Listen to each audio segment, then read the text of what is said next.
और बड़ी खबर दिल्ली से, जहां पर कांग्रेस नेता आराधना मिश्रा का निकाय चुनाव पर बयान आया। उन्होंने कहा कि कांग्रेस की यूपी निकाय चुनाव की तैयारी पूरी है। कांग्रेस अपने सिंबल पर चुनाव लड़ेगी और चुनाव में बेरोजगारी और महंगाई समेत स्थानीय मुद्दे होंगे। सारी पार्टियां तुष्टीकरण कर रही हैं, लेकिन कांग्रेस ऐसा नहीं करती। हम मुद्दों पर ये लड़ाई लड़ेंगे। उत्तर प्रदेश में निकाय चुनाव की घोषणा कभी भी हो सकती है, इसको लेकर के तमाम सारी पार्टियां तैयारी करें, लेकिन कांग्रेस पार्टी की क्या रणनीति है, क्योंकि अभी तक वो जमीन पर नहीं नजर आ रही है। हमारे साथ इस वक्त बातचीत करने के लिए मौजूद है सीएलपी नेता आराधना मिश्रा। मोना जी, मैम क्या तैयारी, क्योंकि कांग्रेस पार्टी कहीं नजर नहीं आ रही है? तो दिल्ली से आपको लखनऊ ले चलना पड़ेगा, तब नज़र आएगी वहाँ पे। उत्तर प्रदेश चलिए, कांग्रेस पार्टी की पूरी तैयारी है। और मैं ये बता दूँ, अभी की नहीं, चुनाव क्योंकि इसके पहले तारीखें आ चुकी थी, जिसको बाद में कोर्ट में चैलेंज हो गया था, तो हमारी तैयारी तब से चल रही है। जो कैंडिडेट्स हैं उनके नाम आ चुके हैं, सूची बन गई है, स्क्रीनिंग होने जा रही है उनकी, और पूरी ताकत से हम इस चुनाव को पूरे उत्तर प्रदेश में लड़ेंगे। सिंबल पे कांग्रेस पार्टी लड़ेगी? अब लगभग जो हमारे मुख्य पद हैं उन पर हम सिंबल से लड़ेंगे, पर बाकी अभी निर्णय मेरे ख्याल से अगले 1-2 दिन में आ जाएगा इसमें। रोहित के साथ अविनाश तिवारी।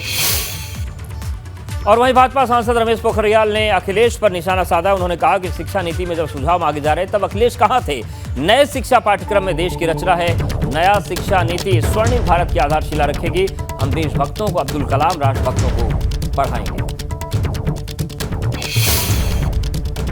अखिलेश यादव ने भी कहा कि सूर्यकांत त्रिपाठी निराला की कविता हटाई गई, फिराक गोरखपुरी गजल हटाई गई है, विष्णु खरे की कविता हटाई गई है, तो उसको लेकर के उन्होंने सवाल खड़ा किया और कहा बीजेपी जवाब दे।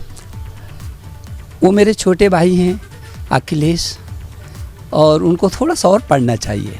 अखिलेश, मैं तुमको बताना चाहता हूँ कि जो नया रचना संसार आ रहा है ना, उसमें देश है, उसमें सूर्यकांत जी भी है, निराला उसमें अंदर तक है। तुम पहले पढ़ो तो सही कि कौन से पाठ्यक्रम में क्या क्या आ रहा है। और इसलिए देशभक्तों का तो ये जो जुनून है वो पाठ्यक्रम में दिखाई देगा आप लोगों को। आपने तो केवल ढोंग रचा है, लेकिन आज की पीढ़ी अपने धरती पर खड़े होकर के और आसमान को छूने की देशभक्ति के रास्ते से होकर के गुजरेगी। हम अपने जीवन मूल्यों के रास्तों से होकर के गुजरेंगे, जो हमारी सबसे बड़ी ताकत थी। तो इसलिए जब भी हो जो चाहो कह दो, जो चाहे कह दो, ऐसा नहीं होना चाहिए। कम से कम शिक्षा के क्षेत्र में, जब मैं भारत का शिक्षा मंत्री था, मुझे इस बात की खुशी है कि सारे देश के मुख्यमंत्रियों ने से मैंने संवाद किया। ये दुनिया का सबसे बड़ा संवाद है, दुनिया का। जो 33 करोड़ छात्र, जितनी अमेरिका की कुल आबादी नहीं है, उससे ज़्यादा हमारा छात्र छात्र है।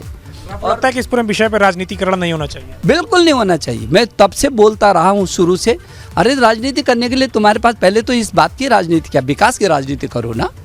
ये छोटी छोटी बातों में लोगों को भ्रमित करने की कोशिश क्यों कर रहे हो? और फिर मैंने तो सबसे बड़ा संवाद मैं अखिलेश जी को कहना चाहता हूँ, प्रिय भाई अखिलेश, क्या जब NEP 2020 बना रहे थे तब कोई सुझाव आपके थे? हम तो पूरी दुनिया से संवाद कर रहे थे, तब आप किधर थे? और जिसने भी सुझाव दिया, हमने उस सुझाव को लिया। 2.5 लाख तो ऑनलाइन सुझाव आए, 2.5 लाख। और मैं बता सकता हूँ देश के किसी को भी किसका क्या सुझाव आया। तो जब चर्चा हम कर रहे थे तब आप चुप थे, और अब नई नई बातों को कह रहे हैं, और वो भी आधे अधूरी। हम शिक्षा में राजनीति को कभी बर्दाश्त नहीं कर सकते।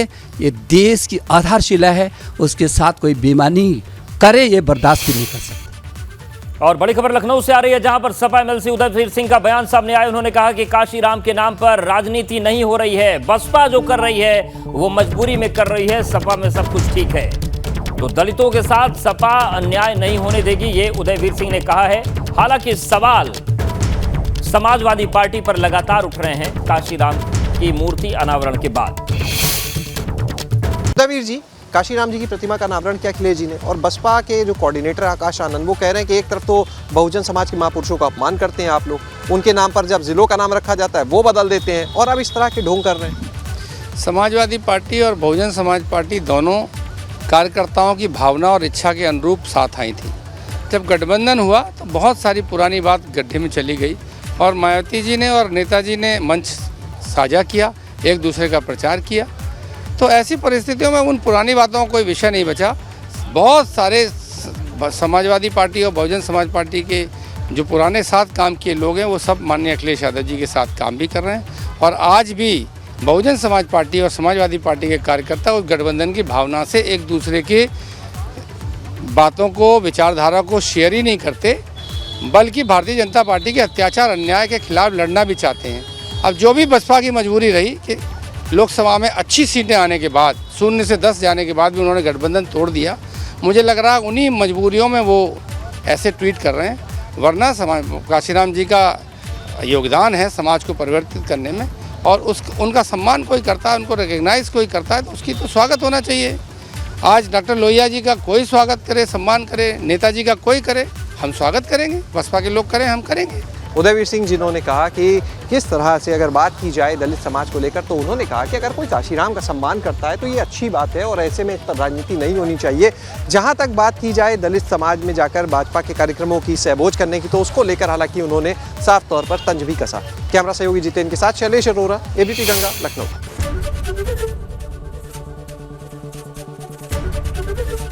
एबीपी गंगा, खबर आपकी, जुबान आपकी।